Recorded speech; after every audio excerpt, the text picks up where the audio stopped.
Dieu s'est donné. Mon Dieu s'est donné. Je ne peux imaginer combien ça coûterait. À la croix, il a pris ma place. mon Dieu s'est donné. il a pris ma place. Il a pris ma place. Il a pris ma place. Oh, Jésus a pris ma place. Il a pris ma place. Oh oui. Il a pris ma place.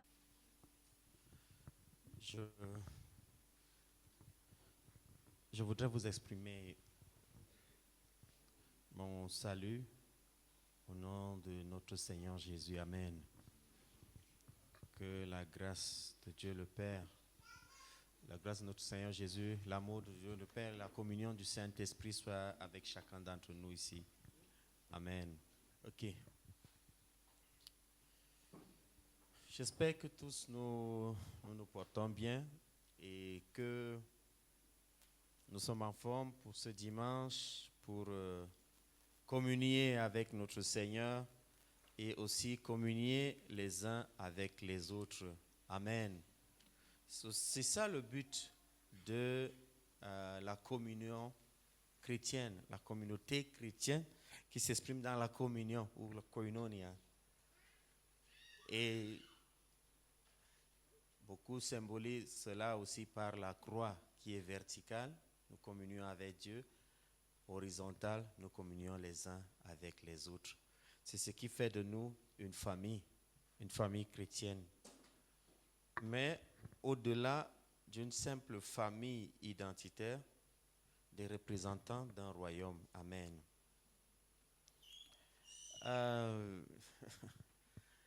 Je me rappelle dans la semaine, c'est Dr Magui qui a posté dans le forum un chant.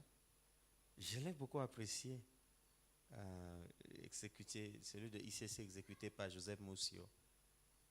Et il y a une prophétie sur ma vie. C'est ça, n'est-ce pas? Je ne vais pas échouer. Un truc comme ça. On connaît le chant. Je n'échouerai jamais de ma course. Il y a une prophétie sur ma vie. Je ne peux pas échouer. Je n'échouerai jamais. J'achèverai ma course. Il y a une prophétie sur ma vie. Je ne peux pas. Je n'échouerai jamais. J'achèverai ma course. J'achèverai ma... Il y a une prophétie.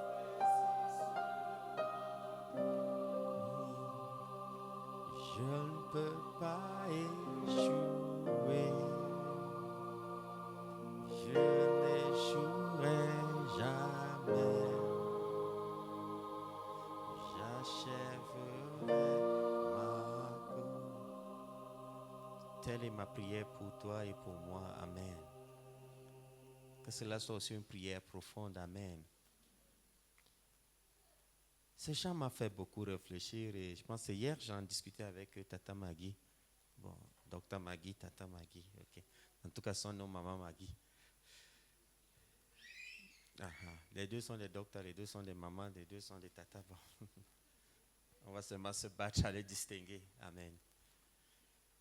Je disais que cette chanson est tellement profonde que ça m'a vraiment fait méditer. Il y a une prophétie sur ma vie. Ça, c'est sûr. Il y a une prophétie sur la vie de chacun. Pourquoi? Parce que chacun vient sur terre avec une destinée. C'est ce que Paul appelle la prédestination dans Romains chapitre 8. Verset 29, il parle de la prédestination. Ce qu'il a, il les a pris. Donc chacun vient avec un programme que Dieu a déjà écrit sur lui. Bon, mais c'est la suite du chant qui me fait beaucoup réfléchir. Quand il dit, je ne peux pas échouer. Bon, ma question c'est, il parle de lui personnellement ou bien il parle de nous tous? Hello? Quelqu'un me suit? J'ai l'impression que c'est son chant à lui, sa méditation avec son Dieu là-bas. Hein, peut-être qu'il était, comme disait mon frère, le docteur Thierry, un chambréant dans leur lieu secret là-bas. Et il précise, je n'échouerai jamais. Donc lui, c'est une déclaration. J'achèverai ma cause. Mais ma question c'est, est-ce que ceci est aussi vrai pour toi?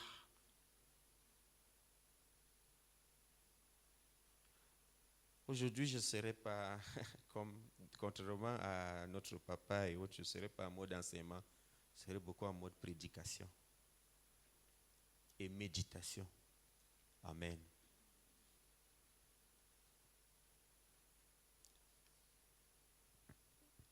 Le fait d'avoir un programme pour toi, ça c'est vrai, Dieu a un programme. C'est ce que nous avons appelé l'année passée la destinée, n'est-ce pas? Ou l'année surpassée plutôt. Mais est-ce que tu vas accomplir ce programme-là? Est-ce que tu ne vas pas échouer? C'est ça la grosse question. Et cette année, on a dit qu'on s'inscrit dans les miracles. Pourquoi ces miracles? C'est pour accomplir notre destinée en tant qu'enfant de Dieu, mais aussi en tant que communauté. Amen. Est-ce qu'on va achever cette course? C'est ma question.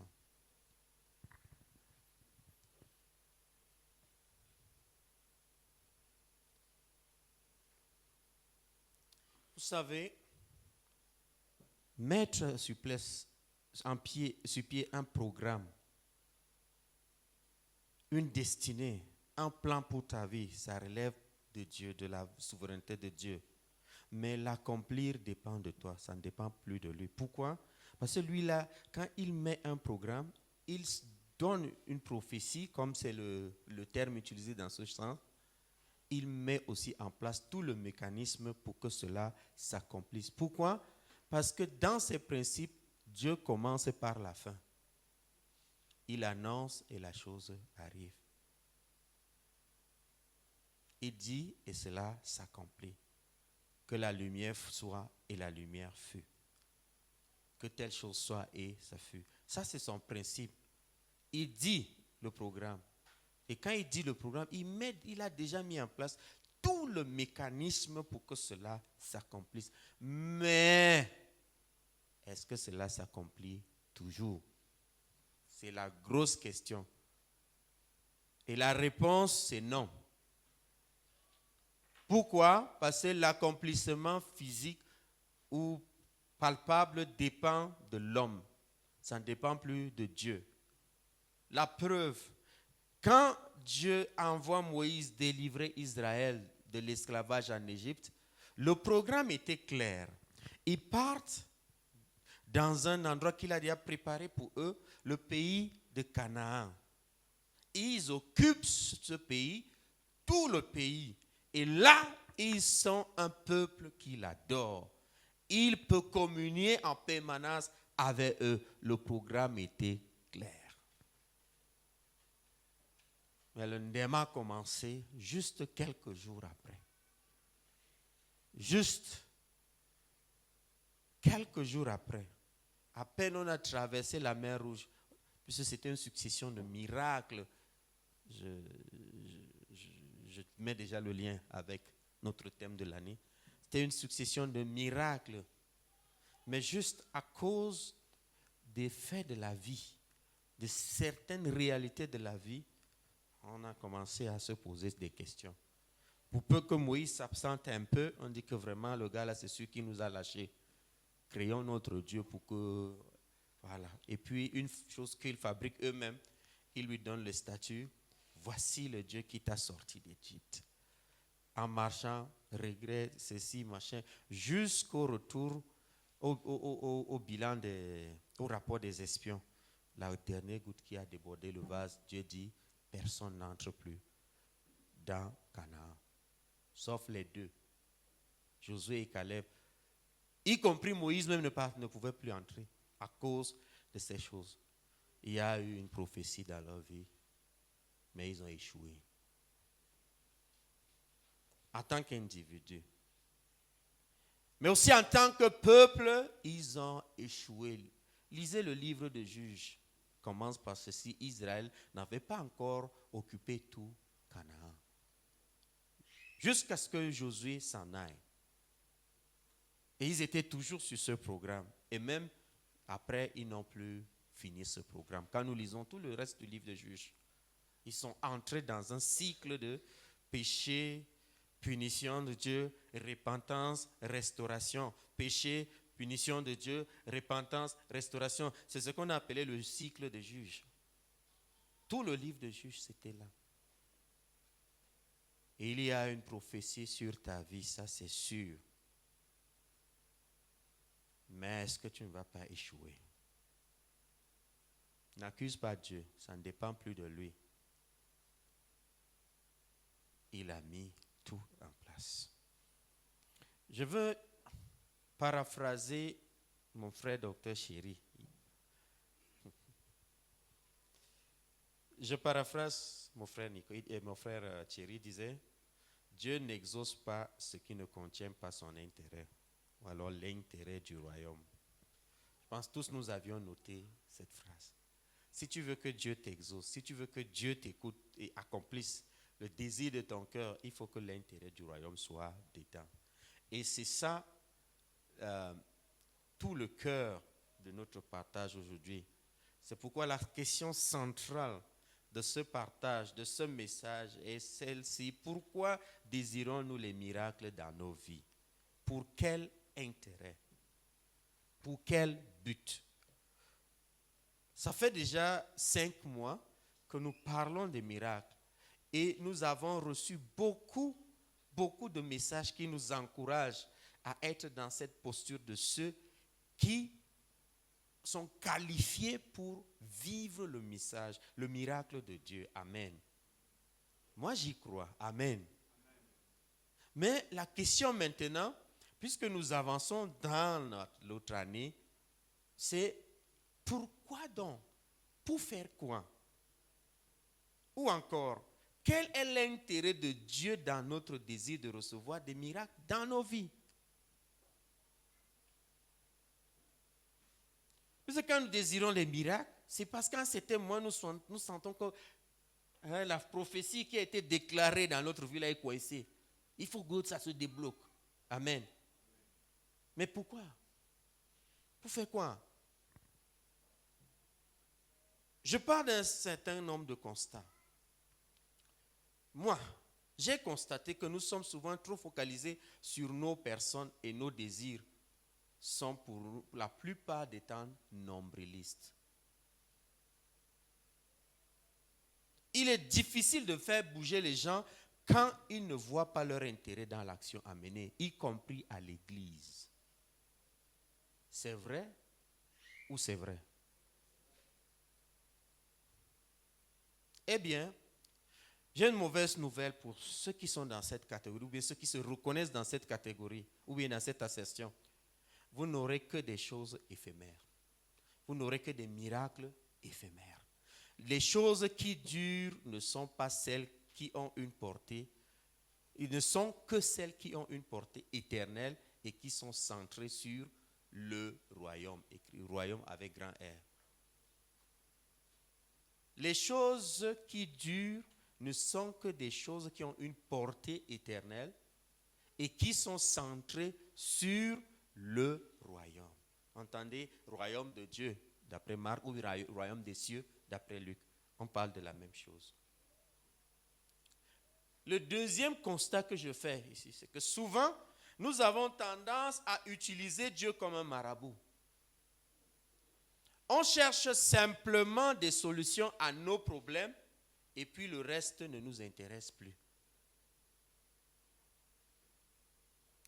Nous sommes beaucoup plus engagés quand il y a des épines qui nous piquent.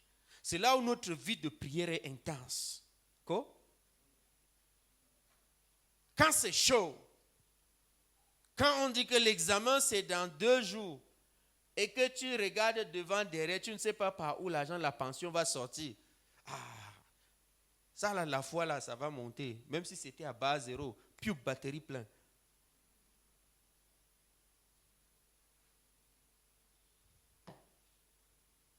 Là aussi, la mauvaise nouvelle est que le mode de fonctionnement de Dieu est le mode relationnel.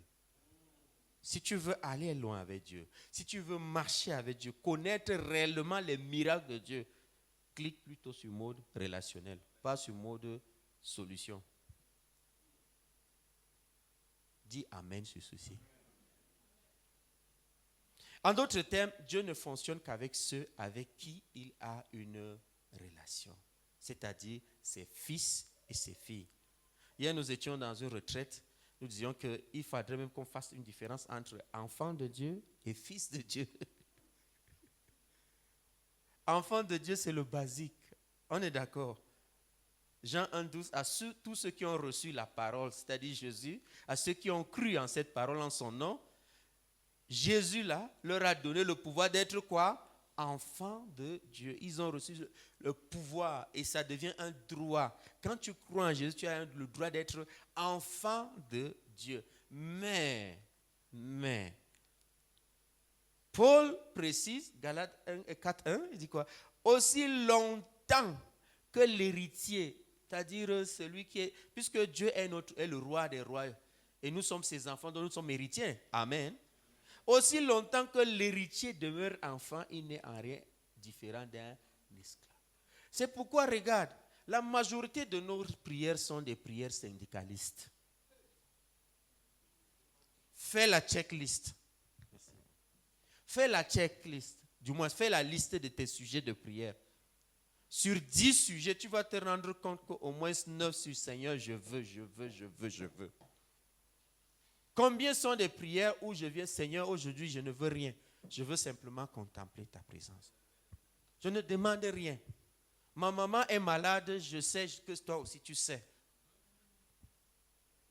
J'ai les problèmes dans ma famille, je sais que toi aussi tu sais. Pour aujourd'hui, je veux juste qu'on reste ensemble comme ça. Comme deux amoureux, ils sont là. Souvent, ils veulent parler, c'est comme s'il y a un formatage dans la tête. Quitter parti, ils ne peuvent pas quitter parti. Ils sont là, comme ça, ils sont là. Dieu, c'est pourquoi la Bible compare la relation entre Dieu et son peuple comme la relation entre un époux et son épouse. À chaque fois qu'Israël allait vers d'autres dieux, il dit Israël a commis l'adultère. C'est un symbole fort. Pour nous qui sommes mariés, Dieu nous donne une illustration parfaite de la relation qu'il attend de nous. Souvent, il peut y avoir du gaz, de l'eau dans le gaz, n'est-ce pas? C'est comme ça aussi.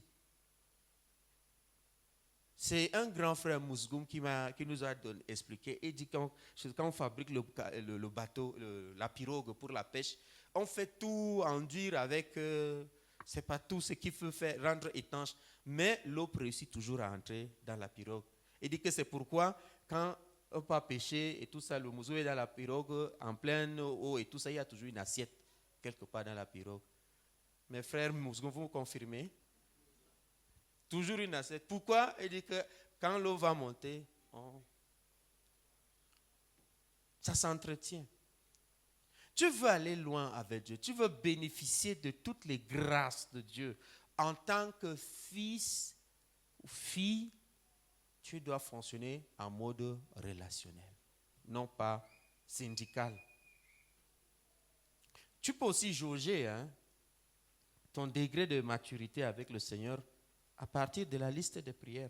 Ça, c'est un élément. L'autre élément, c'est l'offrande. Quelle est l'offrande que tu donnes? Ce n'est pas difficile de juger le niveau spirituel de quelqu'un. Non, pas du tout. Oui, on peut voir, puisque Jésus lui-même, il s'asseyait devant comme ça, il guettait. Qu'est-ce que l'autre donne? Ce n'est pas vrai. Sinon, il a su comment que les autres venaient avec une grosse bourse et puis l'autre, la veuve, a donné seulement 2. Il a su comment.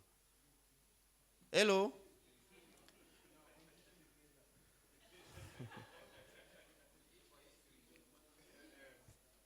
Et s'il voyait spirituellement, le récit nous laisse croire que les disciples avaient aussi vu. À ce moment, il n'était pas encore rempli du Saint-Esprit. Il dépendait à 100% du maître comme ce bébé qui dépend du lait de sa maman. Amen. Je te donne les clés pour que toi-même tu jauges quel est ton état avec le Seigneur. Tu es à quel niveau dans ta foi? Tu comprends? C'est un self-assessment, dans une auto-évaluation.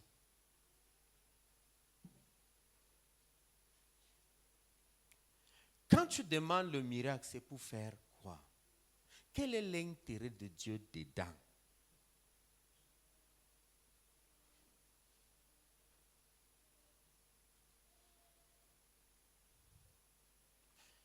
Marc 1, 14 à 15. La Bible dit ceci. Après que Jean lui était livré, Jésus alla dans la Galilée, prêchant l'évangile de Dieu. Il disait, le temps est accompli et le royaume de Dieu est proche. Répentez-vous et croyez en la bonne nouvelle. Amen. 2 éléments centraux ici. Le premier, l'évangile. Le deuxième, le royaume de Dieu. Là, nous faisons dans le lien avec notre thème, qui est Ésaïe 61. Ce passage exprime l'ordre de mission de Jésus. Seigneur est dit, l'Esprit de l'Éternel, du Seigneur est sur moi, car l'Éternel m'a oint pour annoncer aux humiliés une bonne nouvelle. Amen. M'a oint. C'est capital, ce mot, oindre.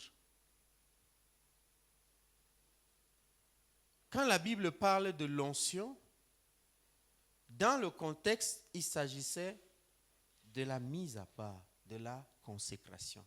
On le faisait avec l'huile. C'était le symbole que telle personne est maintenant consacrée. Consacrée. Le mot consacré a pour racine le mot sacré. Sacré qui signifie quelque chose à laquelle on attribue un lien avec le divin, avec l'être divin. Et cette chose porte maintenant le caractère de cet être divin auquel elle est associée. On ne touche plus cela n'importe comment. Et Jésus était en train de donner l'ordre de mission. Dans Luc chapitre 4, il le disait ainsi, l'Esprit du Seigneur l'Éternel est sur moi. Il répétait ceci pour donner à cela que voici mon cahier de charges est déjà là. Je suis déjà en train d'accomplir ce pourquoi je suis venu. Amen. Mais je disais qu'il y a 2 éléments centraux. Quand nous lisons la proclamation de la parole, quand il commence son ministère dans le récit de Marc, il dit quoi?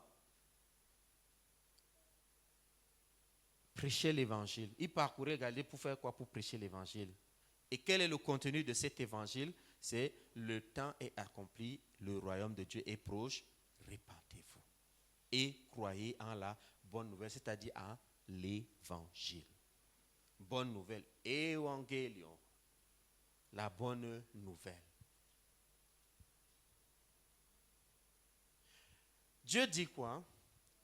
Le temps où tu dois toujours continuer de souffrir à cause de ton ignorance, à cause de ta manière de comprendre des choses, qui est plus souvent loin de celle que Dieu a prévue, et tout ça, ce temps est révolu. Si tu continues de souffrir de ton ignorance encore aujourd'hui, c'est ta faute. Parce que tu as maintenant entendu la bonne nouvelle. Cette bonne nouvelle, c'est que tu dois t'inscrire dans le relationnel avec ton Dieu. Tout se passe là-bas. Amen. Actuellement, on a beaucoup parlé du miracle de la vie, du miracle de guérison, d'argent, on a besoin de tout cela pour fonctionner. Amen. Maintenant, lève un cran au-dessus. Monte maintenant au règne supérieur. Débloque le niveau supérieur et entre maintenant dans le fonctionnel pour que le miracle soit pour toi, en fait, une évidence. C'était ça le but du thème de l'année. Je me rappelle, apôtre. La Bible disait quoi par rapport à Salomon? Tellement il a mis en place un système économique au point où tout Jérusalem était riche. On dit quoi? L'or était comme le caillou dans Jérusalem. C'est le niveau là que nous voulons atteindre. Il y a un couple d'amis ici dans Gaoundéré. Ils ont vécu le miracle, du moins ce n'est pas le miracle pour eux. Cette expérience normale, quotidienne de Pazak Fomou. Pazak Fomou faisait comment? J'ai écouté ce témoignage de plusieurs sources. On vient trouver papa, il y a tel besoin. Papa, on dit, ok, va sur le chevet de mon lit, va ouvrir, tire le tiroir là. Tout ce que tu trouves là-bas, prends. Il ne garde rien là-bas. Qui dépose l'argent? Je ne sais pas. Et je ne veux même pas savoir. Je sais seulement que l'argent se multiplie. Je parle d'un couple ami ici en Gaoundéré qui m'a fait ce témoignage. Je ne peux pas le révéler parce qu'ils m'ont dit qu'il faut qu'on garde ça entre nous. Bon, je vous dis seulement que ça existe. Amen. Vous avez aussi suivi le témoignage de l'apôtre Nyangok, l'expérience qu'il a vécue aux États-Unis, n'est-ce pas? Cette dame dans ce centre de retraite, dans la cuisine, on a besoin de combien? On dit voici. On ne fonctionne pas, on ne paye pas pour aller là-bas. Il y a les cultes et puis il y a l'offrande, ça fait partie du culte. Amen. Ça fait partie de l'adoration. C'est pourquoi il te disait tout à l'heure qu'on connaîtra ton niveau de foi aussi par ton offrande. Parce que c'est un acte d'adoration aussi. Amen. Amen. Donc tant qu'on ne donne à Dieu que le résiduel, ça signifie que Dieu est accessoire dans nos vies. Hello, est-ce que quelqu'un me suit même là? J'ai dit aujourd'hui, je ne suis pas dans le mode d'enseignement. C'est pourquoi ça monte, ça descend, ça va à gauche, à droite. Suivez seulement le fil, allons avançons seulement. Amen. Quand cette dame, elle vient, elle prend, après le culte, elle prend le panier de l'offrande. On compte. On dit c'est combien, c'est tel. Ça atteint ce dont vous avez besoin à la cuisine. Il dit non, ça n'atteint pas. Il dit remettez l'argent. Et que Dieu, c'est tel montant dont on a besoin. Recomptez, on compte. Tout que oui, c'est le montant. Et ça, c'est le quotidien, quoi. On n'a pas besoin de prendre des jeûnes sur une quelconque montagne ou quoi que ce soit pour que ça arrive. Non, c'est naturel. Et je crois fermement, selon la foi du Père de cette assemblée, que c'est le niveau que Dieu veut que nous atteignions. Pour ce faire, je vais donner une clé aujourd'hui et puis, du moins, une autre la prochaine occasion, très probablement le dimanche prochain par la grâce de Dieu. L'Esprit du Seigneur est sur moi, première chose. Il m'a oint, c'est-à-dire il m'a mis à part. Il m'a consacré, c'est-à-dire il m'a rendu sacré. C'est la première chose. Pour faire quoi? Pour aujourd'hui, nous allons juste voir la première partie. Pour annoncer de bonnes nouvelles. Beaucoup voient ce message comme faisant, du moins, cette instruction comme étant adressée juste à une catégorie de personnes. Les évangélistes de la communauté évangélique, bon, c'est eux qui vont faire cela. Nous, c'est bon. On va faire seulement venir au culte. On va seulement faire louer, adorer, et puis c'est bon. Notre part est bon. Non. La Bible dit ceci dans Marc chapitre 16. Écoutez comment Marc décrit le récit, du moins donne le récit de la résurrection ou bien de l'ascension de Jésus. Nous lisons à partir du verset 14. Et enfin, il apparut aux 11 pendant qu'ils étaient à table et il leur reprocha leur incrédulité et la dureté de leur cœur parce qu'ils n'avaient pas cru ce qu'il avait vu ressusciter. Puis il leur dit, allez par tout le monde entier et prêchez quoi? La bonne nouvelle à toute la création. Celui qui croira et qui sera baptisé sera sauvé, mais celui qui ne croira pas sera condamné. Et la suite dit quoi? On va lire ensemble la version du second. Allons-y. Attends d'abord. Voici quoi? Qui accompagneront qui? Non, vous avez mal lu. Qui accompagneront les grands bishops, les grands pasteurs de la communauté évangélique, puisque c'est eux qui ont beaucoup de témoignages à donner. Qui accompagneront les apôtres, les gens comme les Billy Graham et autres. C'est ce qui est écrit, n'est-ce pas? Hello? C'est ce qui est écrit. Qu'est-ce qui est écrit? Qui sont ceux qui auront cru en Christ, d'après ce récit? N'oubliez pas que ceci, on parle de ce qui est dans le passé, n'est-ce pas? Et nous sommes maintenant dans le futur de ce passé-là. Amen. Quand on parle de ceux qui auront cru, on parlait de qui? De qui? En tout cas, si ça ne te concerne pas, moi je sais que c'est de moi qu'on parle ici. Amen. Ou bien c'est Dieu. Quels sont donc ces miracles? Allons-y ensemble. Oui? D'accord. Combien de personnes parmi nous ici, dès qu'on voit quelque chose de bizarre, on cherche déjà le frère tel, Mafaya et autres? Nous sommes combien ici? Juge ton degré, ton niveau de foi, ton niveau spirituel à partir de ceci aussi. Hello? Avançons. Amen. Je ne parle pas de quoi ça glossololie ou la lit. Je ne parle pas seulement de ça. Parce que quand on parle de ça, on veut seulement les choses, on dit que calibrouchement seulement. Non, c'est plus grand que ça. Même acte 2, d'ailleurs acte 2 même est le début palpable de ça, n'est-ce pas? La Bible dit quoi? Ils étaient là, il y avait les Libyens, il y avait les Éthiopiens, les Grecs, les Crétois, les Italiens, voilà, en tout cas beaucoup d'Africains et autres, il faut que je précise là, beaucoup d'Africains, ils étaient là-bas et puis les gars disent quoi? Les gars, c'est là. Ils ne sont pas galiléens, mais comment ils parlent tous dans nos langues maternelles? Ils ont appris ça où? Amen. Je fais juste la précision pour laver le cerveau de quelqu'un qui croit qu'on dit parler en langue, c'est juste calibrocher et ça fait partie, surtout. Verset 18. Quels sont encore ces miracles?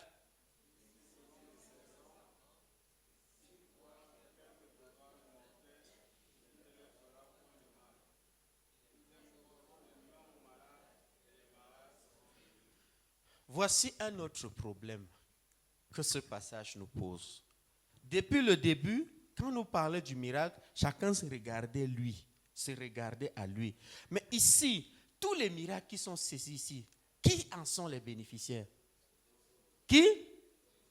Ah. Mais bien aimé, on est en train de progresser dans l'année liturgique de l'Église ici. Et on veut débloquer un niveau supérieur. Tu as trop parlé de toi. Arrête maintenant de voir Jésus marabout. Regarde Jésus, ton maître. Jésus, ton Seigneur. Jésus, ton ami. Amen. Il dit quoi? Vous êtes des disciples. Revenons encore au verset 15 là. Il leur dit, il parlait à qui ici? Aux disciples. Amen. Aux disciples. Le verset dit de manière directe que c'était les 11, mais quand nous lisons les autres passages, les passages parallèles, nous nous rendons compte que ce n'était pas seulement les 11, ils étaient à 500 personnes. Amen. Donc ici, tu étais aussi là. Moi, j'étais là. Puisque d'une manière ou d'une autre, un d'entre eux aura prêché à quelqu'un, qui a prêché à quelqu'un, qui a prêché à quelqu'un, qui a prêché à quelqu'un, à quelqu'un, à quelqu'un, à quelqu'un, et qui a prêché à la personne qui m'a prêché l'évangile. Donc j'étais là. Tu n'y étais pas? Alléluia. Quand on parle de disciple, on parle de quelqu'un qui marche après un maître, qui suit un maître. C'est pourquoi je disais tout à l'heure que Dieu n'opère que dans le relationnel. Celui avec qui il a une relation. Et pour nous, le terme disciple voit plus loin qu'un maître et son acolyte ou bien son disciple ou bien son élève. Mais ça va au-delà de cela. Ça devient plutôt une relation de filiation, une relation filiale. Père, fils, père, fille. Puisque nous avons maintenant le droit de nous réclamer enfants de Dieu, et plus même, quand nous progressons dans notre marche, de porter ce statut de fils et fille de Dieu. Tel que Romains 8, 19 nous le dit, que même la nature, même la création, même les arbres, les cailloux attendent avec impatience la révélation de qui? Des fils de Dieu, pas des enfants de Dieu. Les enfants de Dieu sont ceux-là qui ont besoin à chaque fois qu'on les assiste. Moindre mbindi, petit rêve, un genre là. Oh, pasteur Akana, je te dis, ça ne va pas, viens prier pour moi. Ah, on va venir prier pour toi, ce quelqu'un. Alors que dit quoi? La suite dit quoi? Voici les miracles qui accompagneront ceux qui vont t'accompagner. Si on doit d'abord t'assister à tout moment, tu vas commencer à faire les miracles quand?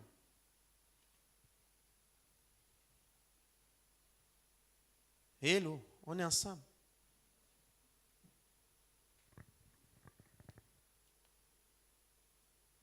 En tant que disciple, Jésus nous lègue sa mission. Ça rentre aussi dans ce que les théologiens luthériens appellent la création continue. Dieu a créé le monde, mais ça ne s'est pas arrêté dans le récit de Genèse.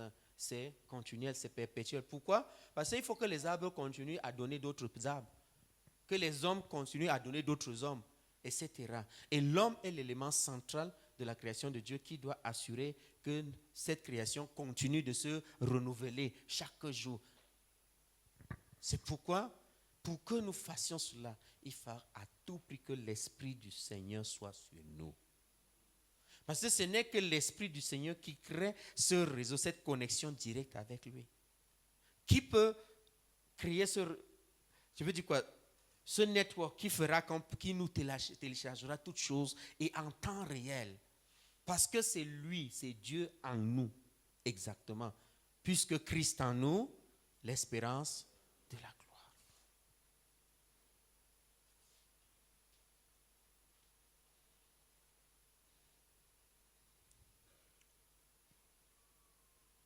Arrête, bien-aimé.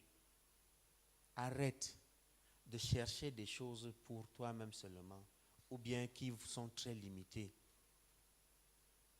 Nous voulons être comme les autres. Ils ont réussi, entre guillemets, avoir la voiture, il faut que j'ai la voiture. Ils ont construit des maisons, il faut que j'ai construit des maisons. Tu as dit, ton standard est faux. Ton standard est faux. Quand Joseph Monsieur disait qu'il y a une prophétie sur ma vie, je ne peux pas échouer. La prophétie sur la vie de quelqu'un peut être que lui, il doit aller mourir à Kolofata parce qu'il doit apporter l'évangile au BH là-bas. C'est ça la prophétie de sa vie. C'est ça la destinée. Si tu fuis, tu ne meurs pas à la fin, tu as échoué. C'est dur à entendre. Il y a quoi de nouveau? Ce n'est pas ce que Jésus a fait. Sa prophétie était qu'il vienne mourir. C'est pourquoi qu'on chante qu'il est né pour mourir. Toi, tu es né pour vivre. Alléluia. Mais lui, il est né pour mourir. Et malheureusement, il y en a plusieurs qu'il a mis à part pour aller aussi mourir.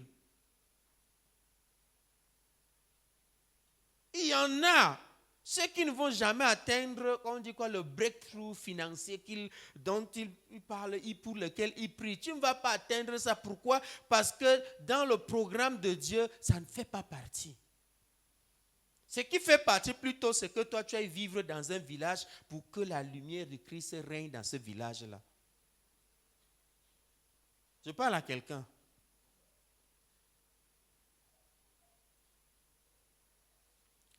Nous aimons des miracles pour nous comparer aux autres. La vie de comparaison ne t'amène nulle part. Jamais. Hier, dans notre retraite, nous étions en train de revenir sur le point que nous sommes tous une pièce unique devant Dieu. Unique. Tu ne trouveras des 8 milliards de personnes qui peuplent cette terre-ci. Tu ne trouveras jamais une autre personne qui a les mêmes empreintes digitales que toi. Jamais. Tu as ta destinée. Marche. Maintenant, tous, on reçoit seulement les visions pour avoir les grandes églises dans les grandes villes où les dimanches, les parkings sont remplis de voitures. Pourquoi? Parce qu'on sait qu'il y aura l'impact aussi sur les offrandes. Aha. Le degré de réussite des hommes de Dieu maintenant, c'est quoi? C'est quand tu me vois, tu vois ce que je porte, tu vois ma maison, tu dis que yes. Et si c'est sur ce critère, tu ne vas jamais me qualifier comme homme de Dieu. Ça là, je sais que je suis disqualifié d'office.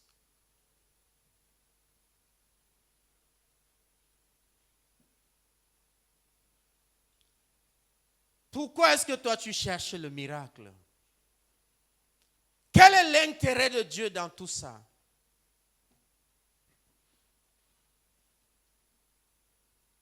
Qu'est-ce qu'il faut pour que ta destinée se réalise réellement? Est-ce que c'est juste ce à quoi tu penses? Est-ce que tu as même pris du temps pour causer avec Dieu, Seigneur? Est-ce que je progresse même?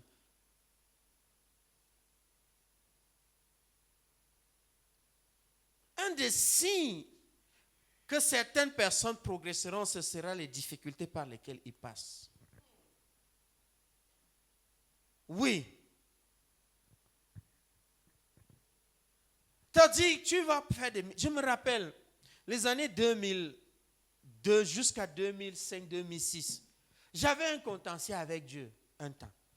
J'ai dit que Seigneur, il y a un problème. Moi, je prie pour les malades. Ils guérissent. Mais moi-même, je suis malade. Je vais comprendre ça comment? Les gens vont voir ça, ils vont dire quoi? Et vous savez qu'il y a certaines choses, quand Dieu t'inscrit dans un certain programme, c'est comme si quand il a lâché, lui rentre dans son ciel tranquille, il s'assoit sur son trône là, et il ferme même la porte du ciel, il met le cadenas dessus, il est cool, sa chose là-bas. Tu bavardes, tu fais ceci. Écoute, quand il déclare une prophétie dans ta vie, tu gagneras en étant simplement obéissant. Tu ne quitteras jamais de l'Égypte pour Canaan sans passer par le désert. Tu ne quitteras jamais, tu ne connaîtras jamais, je veux dire quoi, tu ne connaîtras jamais la Pentecôte sans la Pâque. Tu ne connaîtras jamais Canaan sans Gilgal. Ce n'est pas possible.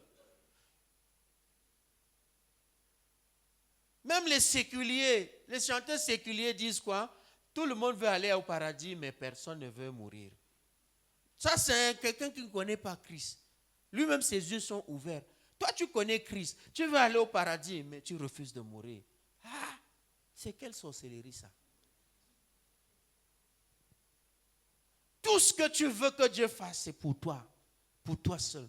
Moi, Seigneur, il faut que moi, Seigneur, écoute. Quand tu atteins un certain degré de relation avec Dieu, il y a certains sujets de prière que tu ne vas pas élever. Il y a certains sujets que tu ne vas pas élever. Pourquoi? À un certain moment, tu ne vas pas trouver certaines personnes élever le genre de sujet, Seigneur, donne-nous à manger là, parce qu'aujourd'hui c'est chaud là, on va faire comme... Pourquoi? Parce que notre Père qui est aux cieux, il sait qu'il a eu en relation avec son Père, et notre Père est responsable. Tu es le papa le plus responsable. Chantons pas seulement, pratiquons. Toi qui es papa, tu vas d'abord attendre que tes enfants meurent de faim avant d'aller chercher à amener à la maison. Moi j'ai souvent des problèmes, je gronde seul. Je parle, je gronde seul. Pourquoi? Les pains qu'on a achetés, je vais trouver un autre là qui est resté, qui a séché, qui est resté comme ça. C'est-à-dire, ni eux ils ont mangé, ni les chiens qui sont là-bas et autres. Je commence à bavarder. Hein? Quand tu vois 1, 2, 3 morceaux de savon sortir en même temps, l'autre n'a même laissé, c'est dans l'eau, machin. Pourquoi est-ce que l'enfant se comporte pour ça? Parce que ce n'est pas lui qui achète. Le jour où l'argent pour acheter la pâte dentifrice sortira de sa poche, tu vas voir comment il va utiliser la pâte. Et nous sommes exactement comme ces enfants-là. Exactement. C'est-à-dire, comme nous ne sentons pas la douleur d'amener des personnes à Christ, on gaspille la grâce de Dieu qui est sur nous. On gaspille, excusez-moi, c'est un terme qui va être sonné, mal sonné dans les oreilles des gens. On gaspille le Saint-Esprit qui est sur nous. Dieu ne te donne pas le Saint-Esprit, c'est-à-dire sa présence pour que tu viennes seulement attendre dimanche pour venir au culte, après tu rentres. Non, moi je passe seulement, je fais ma prière, je rentre. Tu fais alors quelle prière? Ta prière c'est quoi? Tu dis quoi? Seigneur, donne-moi la semaine, bénis ma semaine, moi, et puis c'est fini. Dieu n'est pas dedans. Dieu n'est pas dedans. Tu es un chrétien syndicaliste. Malheureusement, les syndicats ne fonctionnent pas dans le royaume de Dieu. Quel est l'intérêt du royaume de Dieu? Depuis que tu poses des actes, quel est l'acte que tu as posé pour l'intérêt du royaume où ton intérêt est zéro dedans? Excusez-moi, je ne suis pas théologien, mais j'ai un problème avec une certaine pensée qui va de plus en plus grandissant. La pensée de semer. Semer, c'est-à-dire, quand on dit semer, on dit donner. Lui, il a donné toute sa vie pour nous. Quel que soit ce que nous, on va donner, on aura commis, on aura fait quel exploit? Mais c'est aussi vrai que Dieu honore ce qu'il donne. C'est aussi la parole de Dieu. Amen. Ne me comprenez pas mal. Amen. Donc n'allez pas condamner ceux qui parlent de cela. C'est la Bible aussi. Amen. Mais je dis que tout dépend de ta relation. Tout dépend de ta relation. C'est pourquoi notre maison est appelée le temple d'adoration. Venez nous dire que bon, on veut faire machin. Dit, ok, c'est la chose de Dieu, prenez. Mais ça prend du sacrifice pour comprendre ça. Ce n'est pas naturel. Il faut passer par le désert. J'ai connu des moments où, je me rappelle, c'est quand j'étais en première année, en 99. Le congé de décembre, je devais voyager, je pense un jeudi, un truc comme ça. Et puis la veille, tout était fini. J'avais tout lavé, les marmites. Autant je savais laver les marmites, hein. Ne me testez pas. Tout brillait chez moi. Et puis je me suis assis. Il était 17 heures. J'avais faim. Les voisins étaient déjà rentrés. J'étais resté seul dans la cité. Le gaillard a commencé à pleurer. Vrai, pas pleurer en esprit ou bien pleurer juste le genre qu'il était triste. Non, avec les larmes qui coulaient comme ça. Là. Je pleurais, pas parce que j'avais faim. Parce que je n'avais jamais imaginé de ma vie qu'il pourrait exister des situations où j'ai faim et il n'y a pas à manger. Je ne sais pas si vous me comprenez. C'est là où c'était mon passage, mon rite de passage d'enfant de la maison, hein, l'enfant de barrière, en maintenant un adulte qui doit aller affronter la vie par lui-même. Et mon prochain repas n'était qu'à 17 heures le lendemain parce que j'avais seulement net, autant, on ne va pas autostop, il fallait venir à Woyla Voyage autant. J'avais juste l'argent de taxi, je pense que c'était 150 autant, pour Woyla Voyage. Et puis, Woyla Garoua, et puis Garoua la maison. Donc, si même un franc quittait de là, j'allais caler en route. Donc, il n'y avait même pas possibilité de dire que je n'ai pas acheté le pain et tout ça, et puis je supporte le voyage. Non, rien. Donc, même le voyage, même c'était dans le jeûne. J'ai connu ce temps. Et puis, quelques années après, 2005, je me retrouve dans une situation où j'ouvre le frigo, je regarde les choses, après rien ne m'inspire, je ferme, je m'en vais me coucher, je zappe la télé.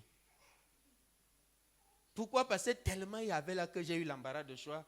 J'ai dormi affamé parce que j'avais l'embarras de choix, je ne savais pas quoi choisir parmi tout ça. Est-ce que tu me comprends?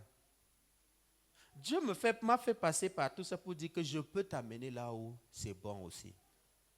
Tu peux aussi rester dans le désert, mais tu restes là où moi je veux. C'est possible, bien-aimé. Ayant connu ceci, est-ce que tu peux aussi affirmer que tu ne vas pas échouer la prophétie que Dieu a donnée sur ta vie? Le premier miracle commence par ton entourage. Tu peux nous afficher encore Marc 16, là, s'il te plaît, Josué. Saisir. Vous pouvez saisir le serpent. Allons, verset 18. Les breuvages mortels ou quoi que ce soit, tu n'as pas besoin d'avoir peur de ce que tu avales. Tu peux sanctifier ce qui sort de ta main ou bien ce qui passe devant toi quand tu sais qu'il y a même des dangers. C'est aussi ça un miracle.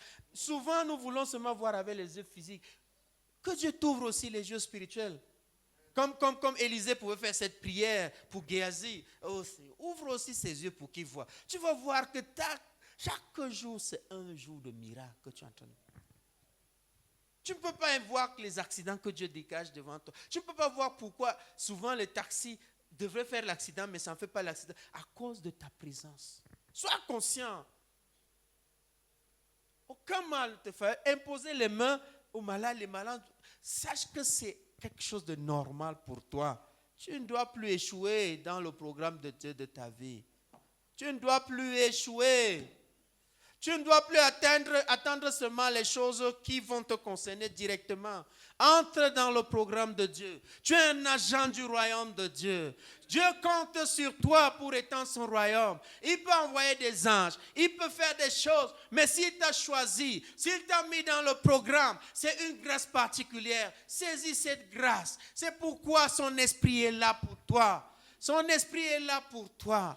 Commence à déclarer que tu ne vas plus échouer. Tu vas accomplir ton dessein. Les miracles de Dieu seront maintenant quelque chose de normal dans ta vie.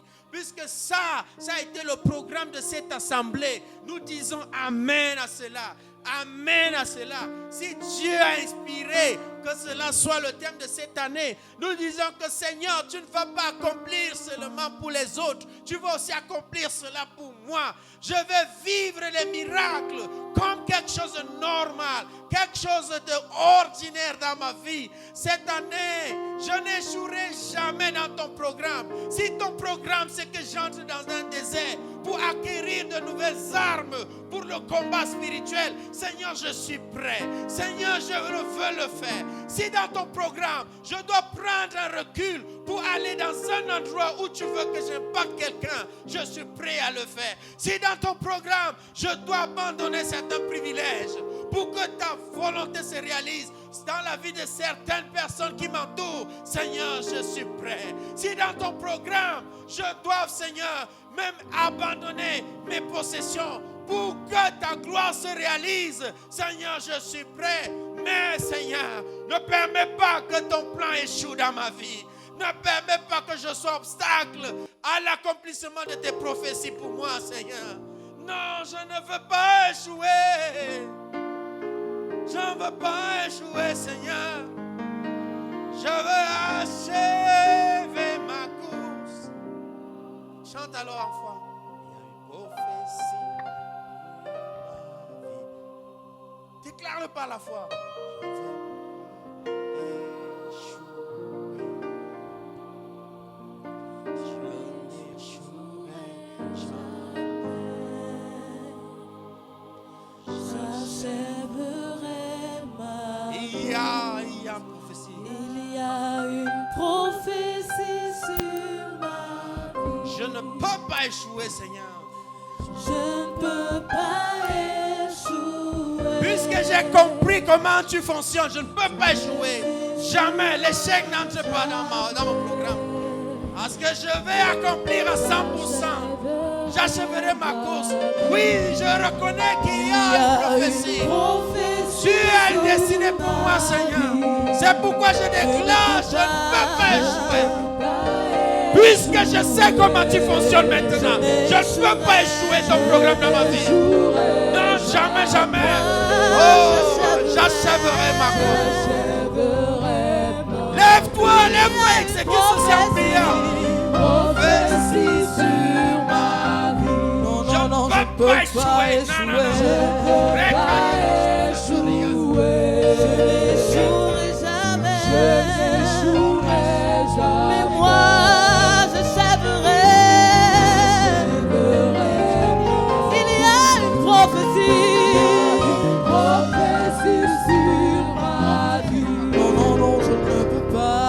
Je ne peux pas échouer. Je n'échouerai jamais. Je n'échouerai jamais. Alléluia. J'achèverai. Oui, Marc 16, c'est une prophétie. C'est une prophétie. C'est la prophétie de ta vie aussi. Je ne peux pas échouer, Seigneur. Je n'échouerai jamais. Mais moi, j'achèverai. Regarde bien. Voici la prophétie que Jésus a déclarée sur ta vie. Jésus a déclaré cette prophétie sur ta vie.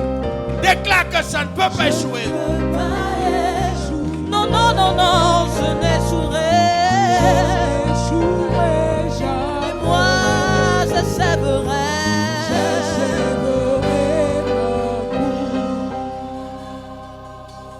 Tu vas déclarer, comme c'est Jésus qui a dit ceci. Tu vas dire, Seigneur, vas-y avec moi, Seigneur, en ton nom, je chasserai les démons. Je parlerai de nouvelles langues. En ton nom, je saisirai des serpents. Si jamais je bois un breuvage mortel, il ne me fera point de mal. Seigneur, je confesse qu'à partir de maintenant, tout malade qui entre en contact avec moi reçoit sa guérison. En ton nom, Jésus, même les maladies qu'on a déclarées incurables, quand ces malades entrent en contact avec moi, soit-il parce qu'ils ont écouté le son de ma voix, soit-il parce que ma main les a touchés, soit-il parce que j'ai prié pour eux, ils recevront leur guérison. En ton nom, Jésus.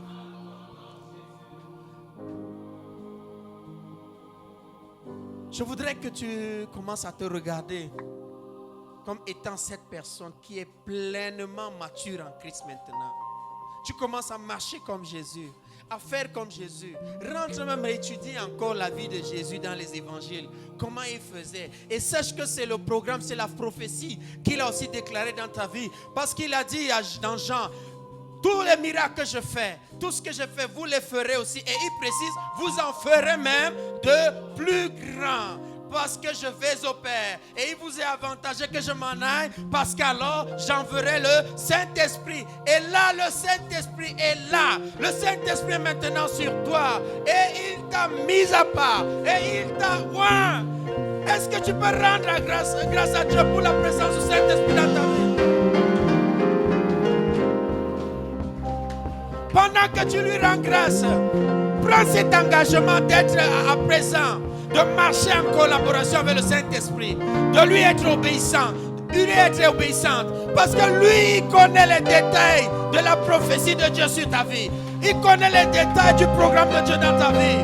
Il ne permettra pas que tu échoues, parce qu'il est le fidèle conseiller, il est l'admirable. Oh, c'est l'esprit de sagesse. C'est l'esprit de sagesse. C'est l'esprit de sagesse. C'est le compagnon fidèle. C'est lui qui permettra que ce programme se réalise dans ta vie.